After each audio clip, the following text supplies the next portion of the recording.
Assalamualaikum warahmatullahi wabarakatuh. Jumpa lagi bersama saya Adi di channel Ngulik Sejarah. Dan pada video kali ini saya akan kembali lagi membacakan suatu kisah misteri nih. Yang kali ini berjudul Tumbal 100 Nyawa Perawan. Cerita kali ini ditulis oleh Manafila dan bagaimana ceritanya? Kalian pasti penasaran kan bagaimana ceritanya? Daripada kita lama-lama, mari kita langsung saja menuju ke ceritanya. Perhatikan baik-baik karena ceritanya akan segera saya mulai.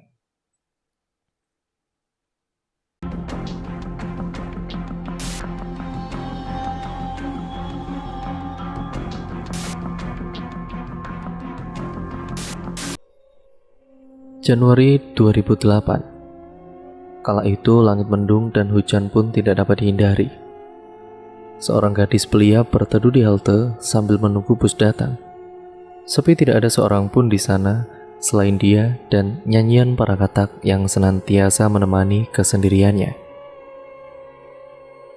Jam menunjukkan pukul 6 sore. Sudah seharusnya dia berada di rumahnya. Namun karena satu hal, hari ini dia terlambat pulang. Tumben baru pulang? Suara yang familiar menyambutnya dengan akrab saat dia menaiki bus yang baru saja berhenti di depan halte. "Iya pak, tadi di sekolah ada tugas tambahan," jawabnya dengan tersenyum lebar. "Ya wes, cepat naik, biar bisa sampai rumah cepat, udah maghrib ini." Selang beberapa menit, "Tumben bener busnya kosong pak, biasanya jam segini banyak karyawan yang pulang." Tidak ada jawaban dari pak sopir yang dikenalnya sebagai Pak Sabto, tetangga dekat rumah Aini, nama gadis itu. Mungkin dia tidak dengar karena memang Aini duduk di barisan ketiga setelah sopir. Kantuk tidak dapat dihindari dan dia pun terlelap tidur dalam dinginnya udara selepas hujan. Pesan masuk dengan nada lumayan keras membangunkan tidurnya. "Kamu di mana? Jam segini kok masih belum pulang?" Ternyata pesan masuk dari ibunya. "Masih di jalan bu, bentar lagi sampai, pesan gagal terkirim. Ah, lupa isi pulsa." Aini terkejut melihat layar ponselnya menunjukkan pukul 11 malam. Padahal jelas-jelas dia menaiki bus tersebut selepas maghrib. Jadi bagaimana mungkin perjalanan yang biasanya ia tempuh paling lama 1 jam, malah menghabiskan hampir 5 jam. Masih dalam keadaan bingung, Aini yang setengah sadar tersentak saat menyadari ada seseorang yang duduk di sampingnya. Seorang gadis SMA seumuran dengannya sedang tertidur lelap. Belum sempat dia mencerna apa yang terjadi, Aini semakin terkejut saat dilihatnya bus itu terisi penuh dengan penumpang yang tidak satupun ia kenali. "Loh, apa ini kok tiba-tiba penuh busnya? Ini beneran apa mimpi sih?" Aini tidak henti-hentinya berbicara sendiri sambil mencoba menenangkan diri. Aini semakin panik saat dia melihat di luar jendela daerah yang sama sekali tidak ia kenali, rute bus yang belum pernah dia lihat sebelumnya. Dan di saat matanya masih memandang lajur jendela, ada pantulan bayangan gadis itu di jendela yang tidak sengaja Aini lihat perlahan terbangun dari tidurnya. Aini tidak menoleh karena tidak berani. Dia hanya melihat gerak-gerik gadis itu lewat jendela. Gadis itu tersenyum semakin membuat Aini tidak kuasa menahan air mata. Ayat kursi yang selalu ibunya ajarkan ketika menghadapi situasi di luar nalar tidak dapat Aini lafalkan. Dia terlalu panik. Tak ada suara yang mampu Aini keluarkan selain tangisannya.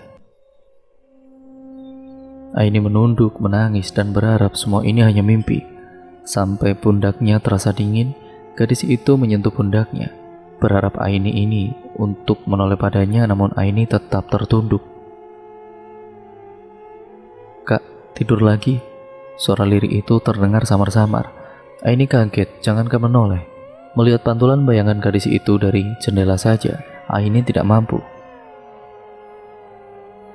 "Tidur kak, jangan bersuara." Suaranya masih samar-samar, namun Aini bisa mendengarnya dengan jelas. Rasa penasaran benar-benar mengalahkan ketakutannya. Mungkin maksud dia baik, pikir Aini saat itu. Sampai akhirnya, dia berani melihat bayangan gadis itu dari jendela.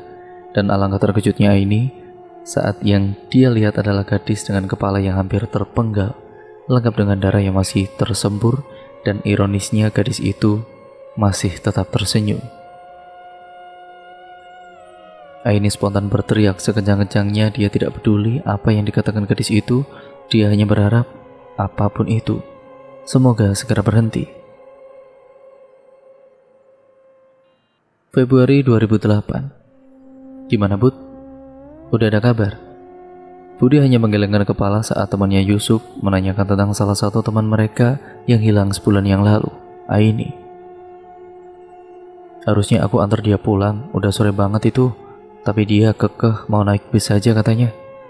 Budi menyesal saat tahu kalau Aini menghilang sepulang mereka mengerjakan tugas bersama saat itu. Ya, nggak gitu juga, Bud. Lagian kita mana tahu bakal ada musibah kayak gini. Terus waktu itu kan hujan. Wajar aja dia pilih naik bus daripada basah kuyup naik motor kamu.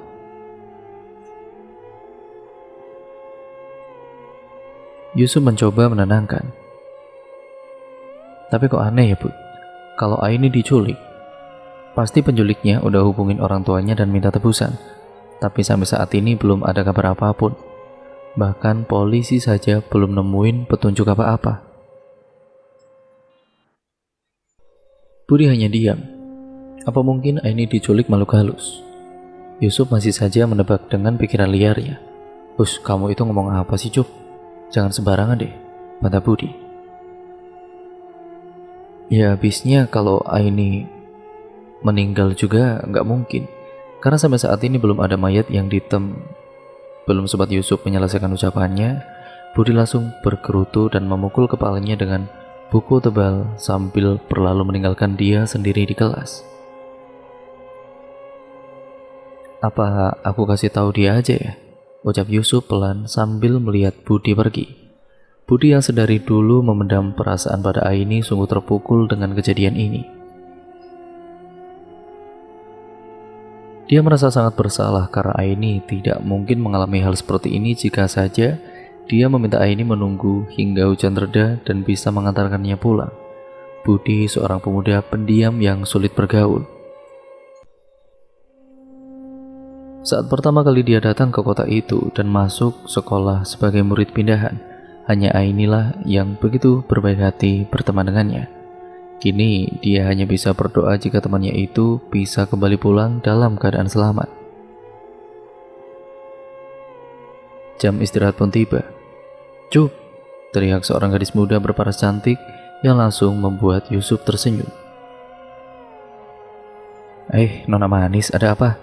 Goda Yusuf seakan sudah menjadi hal yang biasa bagi gadis itu. "Pulang sekolah temenin aku ya. Ada setan yang harus kamu usir." Ringan sekali ya cocotmu itu. Dikira usir setan kayak usir kecoa. Udahlah, aku tunggu. Awas aja loh kalau nggak datang. Untung cantik kau, Lai, ucap Yusuf berteriak sambil memandang gadis itu berlari meninggalkannya. Sepulang sekolah, Yusuf datang ke rumah Laila, seakan sudah tahu apa yang diinginkan gadis itu darinya. Dan benar saja Laila sudah bersiap di depan rumahnya dengan membawa tas besar. "Ayo," ajak Laila. "Lah kemana? Bukannya ke rumahmu?" "Ke tempat nenekku, nggak jauh kok." "Lah, terus kenapa bawa tas gini benar?" Yusuf heran dengan tas besar yang dibawa Laila. Nanti kamu juga tahu." Setibanya di tempat tujuan mereka, bukanlah rumah asri yang ada di bayangan Yusuf, melainkan gedung kosong yang sudah lama ditinggalkan. Terlihat rumput ilalang yang sudah tumbuh mengitari gedung tersebut. "Lai, perlu aku tegesin ya, aku gak bisa usir setan. Aku cuma bisa lihat aja, itu juga kalau kepepet. Selebihnya aku gak tahu apa-apa." Yusuf terlihat begitu tertekan yang dijawab candaan oleh Laila. "Santai aja, Sup. Aku cuma bercanda kok, gak ada setan-setanan kok.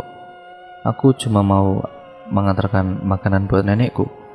Biasanya bapak aku yang antar, tapi dia lagi sakit sekarang." "Nenekmu tinggal di sini?" Yusuf heran. "Ya enggak lah, gila aja nenekku tinggal di gedung kosong. Dia tinggal di belakang sama adiknya." Jadi kalau mau masuk harus lewatin gedung ini dulu. Lah ini gedung bekas apa, Lai? Tanya Yusuf saat mereka berjalan pelan melewati gedung itu. Gedung bekas PT penyalur TKI, tapi semenjak kejadian 7 tahun lalu itu, semua orang yang ada di gedung itu pergi dan gedungnya ditinggalin. Begitu aja, cerita Laila. Kejadian apa? Yusuf semakin penasaran.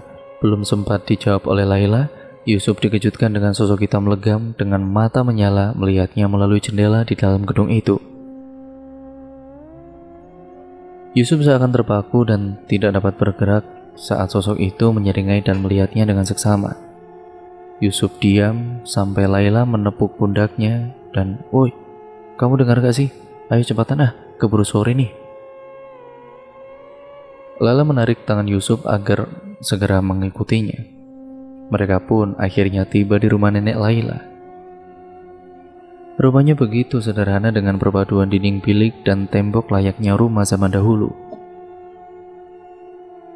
Di situ neneknya duduk seolah sedang menunggu kedatangan cucunya itu.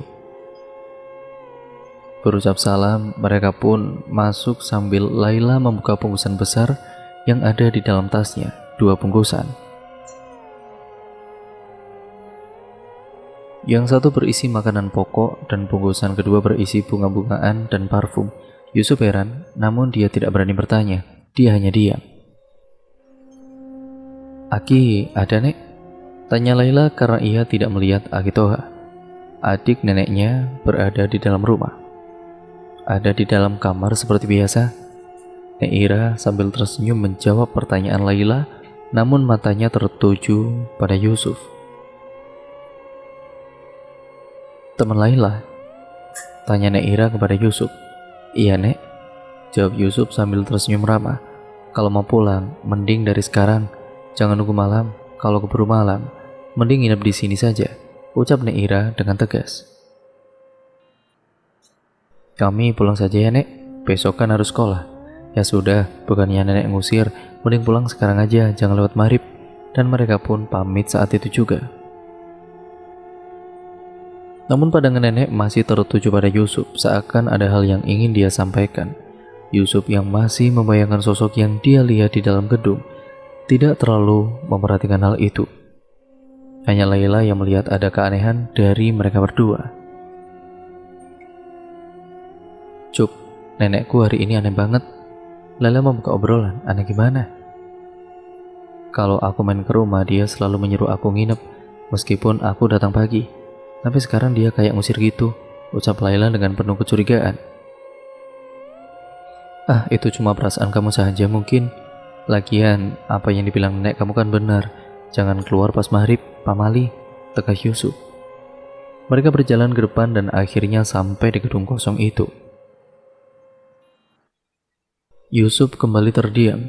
Dia tidak berani menoleh. Namun semakin dia diam, semakin dia penasaran. Dan di saat matanya menoleh ke arah dalam gedung itu, alangkah terkejutnya Yusuf saat yang dia lihat adalah kumpulan gadis remaja tergeletak penuh darah di dalam gedung tersebut. Tidak ada satupun yang masih hidup. Yusuf panik. Laila sudah berjalan lebih dulu. Yusuf berusaha memanggil Laila, namun suaranya tidak dapat keluar sedikit pun. Kakinya tidak dapat melangkah. Yusuf semakin panik. Yusuf seorang anak penakut yang sengaja dibukakan mata batinnya oleh sang kakek karena kejadian semasa kecil. Karena tidak kuasa menahan air mata saat salah satu gadis yang tergeletak itu terbangun. Dengan berlumuran darah, gadis itu perlahan berdiri. Dia mengambil pintu kaca tepat di depan Yusuf berdiri. Gadis itu tersenyum. Dia melambaikan tangan pada Yusuf dan betapa terkejutnya Yusuf saat dia lihat gadis itu sangat mirip dengan seseorang yang ia kenali, yakni Aini. Laila yang sedari tadi berjalan cepat di depan tidak melihat Yusuf di sampingnya, dan saat dia menoleh ke belakang, Laila terkejut saat mendapati Yusuf tergeletak tidak sadarkan diri. Laila berlari menuju rumah nenek untuk meminta bantuan, dan Aki Toha yang biasanya tidak pernah keluar kamar pun akhirnya ikut membantu membopong tubuh Yusuf dan segera membawanya ke dalam rumah. Naira tidak banyak bertanya, dia hanya memijat jempol kaki Yusuf sambil diciumkan wewangian ke dekat hidungnya, sampai akhirnya Yusuf tersadar, mata Yusuf memerah. "Ini di mana? Kalian siapa?" Yusuf sontak kaget saat ia melihat ia dikelilingi oleh orang yang sama sekali tidak ia kenali. Begitu riuh dan penuh sesak, mereka berkerumun dan mengelilingi Yusuf sampai ada salah satu wajah yang tidak asing. Lagi-lagi Aini. "Tolong aku!" Suara lirih keluar dari mulut gadis itu. Yusuf yang tidak berhenti berteriak akhirnya perlahan diam. Ia dengarkan dengan seksama suara itu. "Hutan, tolong aku." Hanya itu kata yang dikeluarkan gadis itu sampai akhirnya Yusuf benar-benar tersadar. Dan dilihatnya Laila, Naira, dan sosok tua yang baru ia lihat, Akitoha. "Sepertinya kamu dapat pesan dari gadis itu," ucap Naira yang ditanggapi dengan heran oleh Laila. "Siapa, Nek?" "Aini," jawab Yusuf singkat. "Aini, teman sekolah kita yang hilang itu?" tanya Laila yang dijawab anggukan oleh Yusuf. Gadis itu harus menggantikan kakaknya. Naira membuka cerita yang didengarkan seksama oleh Yusuf dan Laila. Akitoha yang melihat Yusuf sudah membaik langsung pamit menuju kamarnya. Naira bercerita kalau gedung di depan dulunya bekas penampungan TKI. Banyak warga sini yang mendaftar, tapi anehnya banyak pula yang ditolak. Si pengelola hanya punya satu syarat, seorang gadis yang belum menikah dan berusia 17 tahun. Tentu saja itu syarat yang sedikit membebani, mengingat di sini banyak anak gadis yang menikah di usia muda atau janda yang sulit mendapatkan pekerjaan. Saking sedikitnya, bahkan gadis di luar desa pun banyak yang datang kemari untuk sekedar mendaftarkan diri. Naira ingat betul. Januari 7 tahun lalu, pagi-pagi buta ada 2 anak gadis yang datang ke gedung itu. Naira yang saat itu baru pulang dari pasar disapa oleh salah satunya. "Nek, mau tanya, ini benar PT untuk penyalur TKI itu?" tanya gadis itu dengan ramah. "Betul, Neng. Emangnya Neng dari mana? Mau mendaftar?" tanya Naira. Iya, Nek." Gadis itu tersenyum. "Sudah izin orang tua." Naira sedikit khawatir karena gadis itu membawa tas yang cukup besar dan ditemani anak kecil seusia cucunya. "Orang tua kami sudah meninggal dunia sejak kami kecil dan ini adik saya. Ya, kami baru pamit dari panti. Setelah saya banyak mendengar tentang yayasan ini, saya mau mendaftar." Gadis itu masih dengan wajah tersenyumnya menjelaskan kepada Naira. "Mampir ke rumah nenek dulu saja, jam segini PT masih belum buka. Tunggu jam 9 pagi ya," ajak Naira yang diiyakan oleh gadis itu. Baru akan melewati gedung, tiba-tiba ada seorang wanita yang keluar dari gedung memanggil gadis itu. "Ada yang namanya Andini yang kemarin menelpon?" tanya wanita itu seketika membuat kedua gadis itu menoleh. "Betul, iya betul itu saya." Andini nama gadis itu. Berjalan menghampiri wanita tersebut sekaligus pamit kepada Naira. Sesaat Andini dan adiknya masuk, wanita itu menatap Naira dengan tatapan sinis dan berlalu masuk ke dalam gedung. Dan itulah pertama dan terakhir kalinya Naira bertemu dengan kedua gadis itu. Hingga suatu hari, muncul kabar menghebohkan, bus yang ditumpangi oleh 13 gadis calon TKI yang akan diberangkatkan ke kota, yaitu ke kota seberang menuju imigrasi guna pembuatan paspor, mengalami kecelakaan di hutan dan menewaskan semua penumpang termasuk Andini. Bus terbakar hingga tidak menyisakan satupun benda hidup. Begitulah kabar yang tertulis pada selembar koran. Namun ada rahasia besar di balik peristiwa itu yang tidak semua orang ketahui. Rahasia yang hanya diketahui oleh Akitoha, Naira, dan anak gadis yang selamat, Andini. "Toha, aku yang cerita apa kamu?" teriak Naira memanggil Akitoha yang seakan mendengarkan dengan seksama cerita Naira. Di balik pintu kamar tidak ada jawaban. Naira pun melanjutkan ceritanya, seakan tanda diam adalah sebuah persetujuan dari Akitoha. Akitoha adalah seorang supir bus. Sudah lama ia geluti pekerjaan ini semenjak ia masih muda. Namun semenjak istrinya meninggal, Akitoha tinggal bersama kakaknya di rumah ini. Saat pertama kali datang ke sini, Akitoha sedang menganggur dan ditawarilah ia sebagai supir di yayasan penyalur TKI itu. Dia merangkap sebagai supir pribadi dan juga supir umum. Awalnya Neira tidak setuju mengingat Akitoha sudah bukan anak muda lagi dan pekerjaannya pun terlihat berat. Namun Akitoha bersikukuh. Dia bilang dia ingin kembali bekerja untuk sekedar mengisi kegiatan.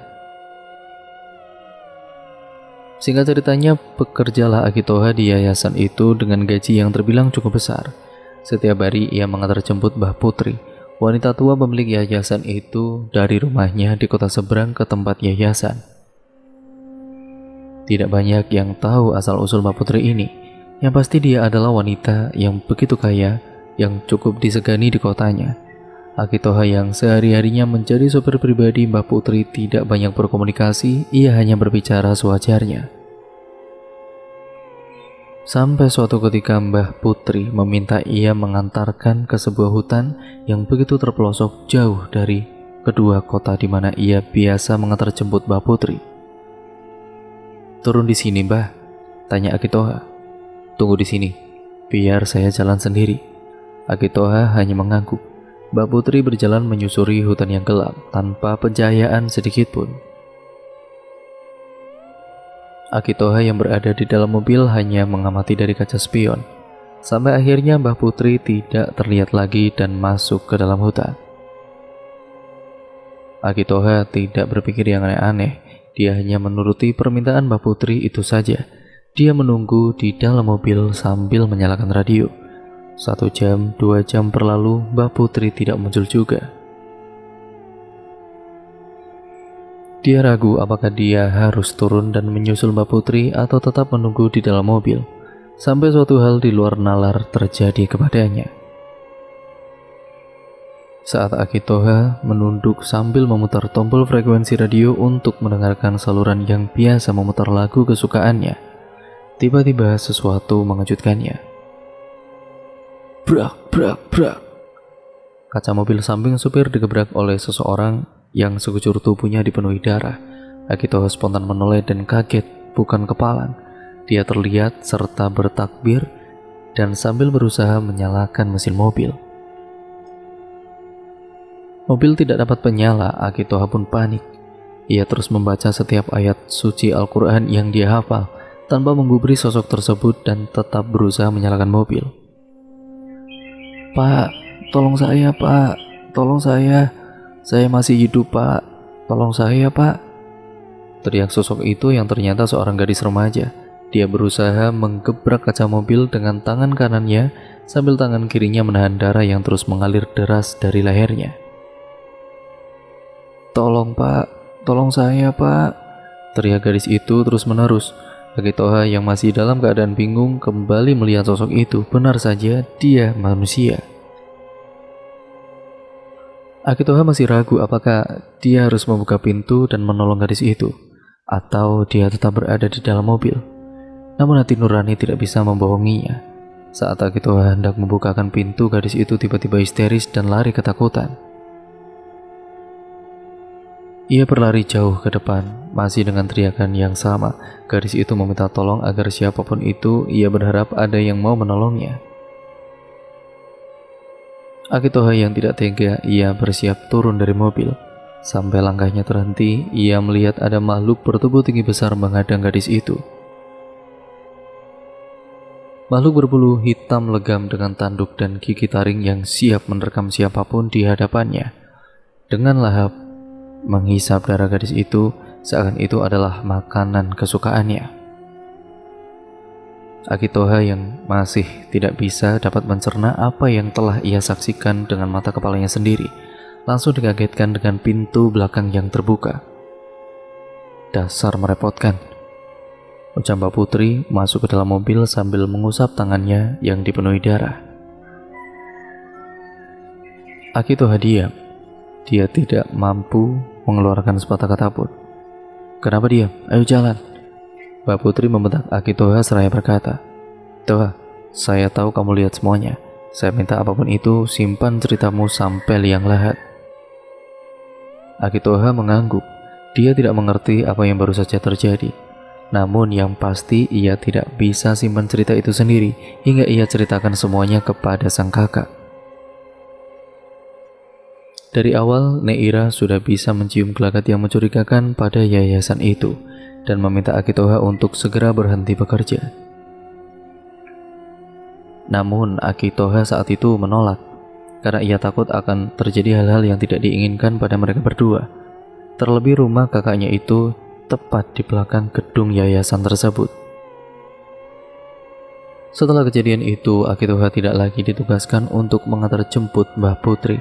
Kini ia dialih tugaskan sebagai supir logistik. Setiap hari mengantar dan menjemput barang untuk keperluan yayasan termasuk bahan pokok dan lainnya. "Aki, saya boleh ikut ke pasar?"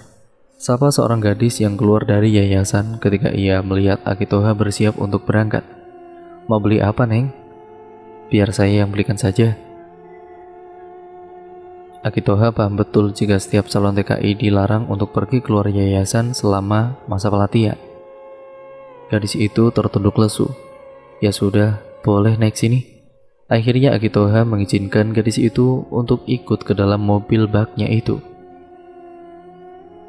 Di perjalanan, gadis itu begitu sumringah, bahagia seakan semua beban hidupnya menghilang. "Mau beli apa sih, Neng? Kok bisa seneng gitu?" tanya Aki. "Hehe, sebenarnya saya gak mau beli apa-apa, Ki. Saya mau ikut ke pasar karena di samping pasar itu tempat tinggal saya dan adik saya. Sudah lama saya gak ketemu dia, semenjak hari pertama saya datang ke yayasan," cerita gadis itu. "Hanya adik saja? Kamu gak kangen sama ibu bapakmu? Saya tinggal di panti, Aki." Gadis itu kembali tersenyum. Aki Toha hanya menatap iba. "Waktu saya datang ke yayasan, adik saya maksa ikut. Akhirnya saya ajak dia. Tapi sore harinya, ibu panti datang dan menjemput dia pulang. Saya tidak bisa telepon atau sekedar nanya kabar adik saya kangen banget, Aki." Aki Toha tersenyum mendengar cerita gadis itu. "Nama kamu siapa?" tanya Aki. "Andini, Aki," jawabnya sambil tersenyum ceria. Setelah sampai di pasar, Andini meminta izin untuk menuju panti yang letaknya berdampingan dengan toko kelontong. Andini menunjuk panti itu kepada Aki dan berjanji akan kembali setelah 30 menit. Aki mengiyakan dan mereka pun turun dari mobil. Setelah selesai mengambil pesanan di toko langganan yayasan, Aki berdiri di samping mobil menunggu Andini keluar. Lama ia menunggu gadis itu tidak kunjung keluar. Aki sempat khawatir. Bagaimana jika gadis itu kabur? Apa yang akan dia katakan kepada Ibu Nuri, pengurus yayasan yang telah diberi mandat oleh Mbak Putri? "Tidak seharusnya aku mengizinkan anak itu ikut ya," sesal Aki. Namun ya, perasaannya begitu lega saat ia lihat Andini keluar pagar rumah panti, diantar oleh seseorang wanita berkerudung panjang. Mereka berpelukan. Andini terlihat mengusap air matanya dan mengangguk soal dia mengerti maksud perkataan ibu itu. Tidak ada sosok anak kecil di situ. Aki sedikit penasaran, kenapa adiknya tidak ikut mengantar sang kakak keluar. Andini kemudian menghampiri Aki Toha dan meminta maaf karena menunggu lama. Aki hanya mengangguk dan mengajak Andini untuk cepat masuk ke dalam mobil. Dalam perjalanan, sosok Andini berubah total. Seorang gadis ceria kini diam 1000 bahasa. Aki Toha tidak mau terlibat lebih jauh. Dia hanya fokus ke jalanan dan fokus pada tugasnya di awal. "Adik saya diadopsi, Aki," ucapan Andini dengan berlinang air mata. Aku diam seraya berkata, "Ya bagus dong. Jadi kamu gak akan khawatir kalau sudah mau berangkat?" Ia coba menghibur. "Saya senang, tapi saya juga merasa bersalah. Baru beberapa minggu saya tinggal, ini sudah ada yang mau mengadopsi. Mungkin selama ini banyak orang tua asuh yang ingin mengadopsi dia, tapi terhalang karena mereka juga harus membawa saya. Andini mencoba menahan air matanya. Kalau kamu berpikir seperti itu, nggak akan ada rasa syukurnya. Saat ini yang pasti adikmu sudah ada di tempat yang bagus, sudah ada yang urus, bisa sekolah sampai lulus. Nah sekarang tinggal kamu yang berusaha buat masa depan kamu.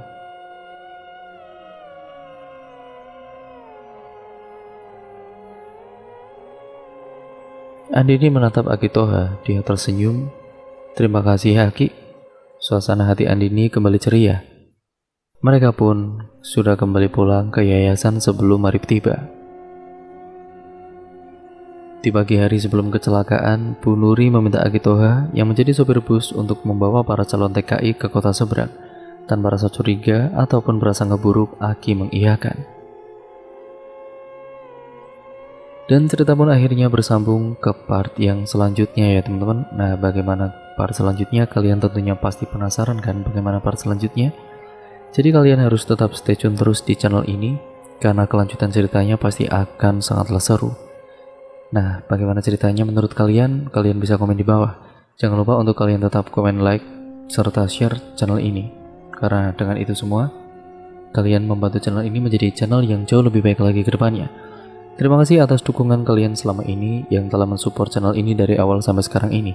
Jangan lupa untuk kalian semua subscribe untuk kalian yang belum ya teman-teman, dan nyalakan tombol lonceng notifikasinya agar kalian tidak ketinggalan video terbaru selanjutnya dari channel ini. Sekian, terima kasih, sampai berjumpa di video terbaru selanjutnya ya teman-teman. Dan nantikan juga kelanjutan cerita ini karena pastinya akan sangat seru. Kurang lebihnya mohon maaf, dan wassalamualaikum warahmatullahi wabarakatuh.